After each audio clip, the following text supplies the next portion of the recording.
My fellow Americans, the left's attack on assault weapons is back. There is no doubt that it's a tragedy when anyone takes the life of another without cause.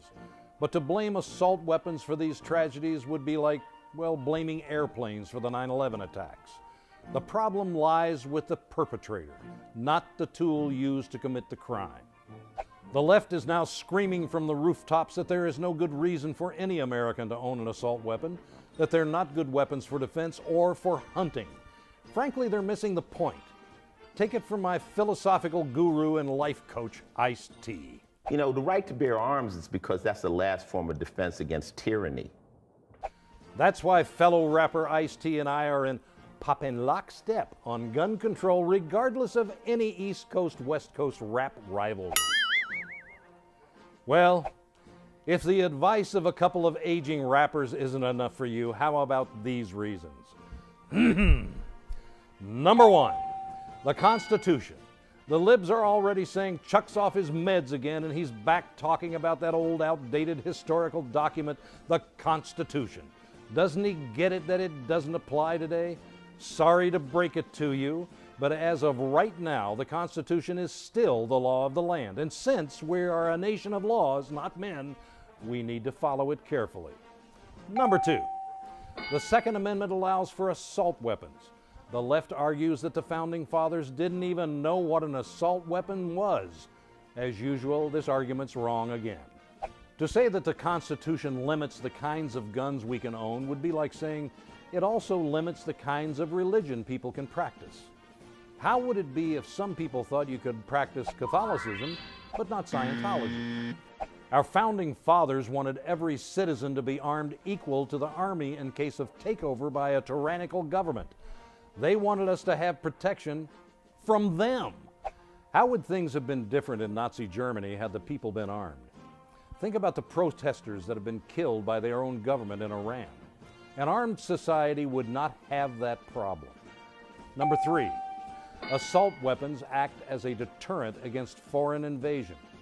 During World War II, the Emperor of Japan instructed his commanders to plan an invasion of America. He felt very empowered after Pearl Harbor and believed our military to be very weak, which at the time it was. The commander-in-chief of the Japanese Navy, Isoroku Yamamoto, told the emperor, and I quote, "You cannot invade the mainland of the United States.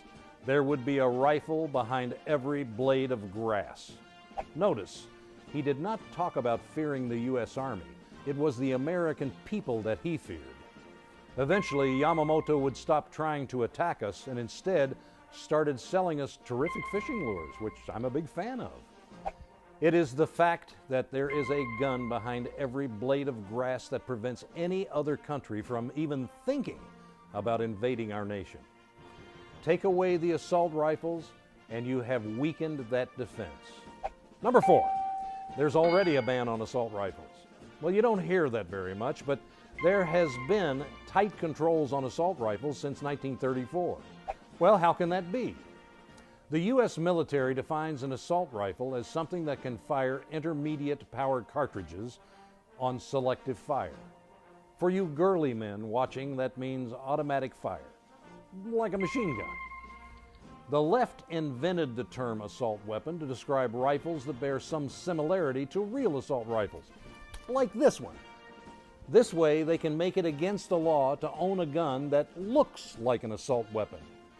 Really, is it against the law to look like something else? In that case, shouldn't Henry Waxman be arrested for resembling Ratatouille? Number five, handguns kill people too.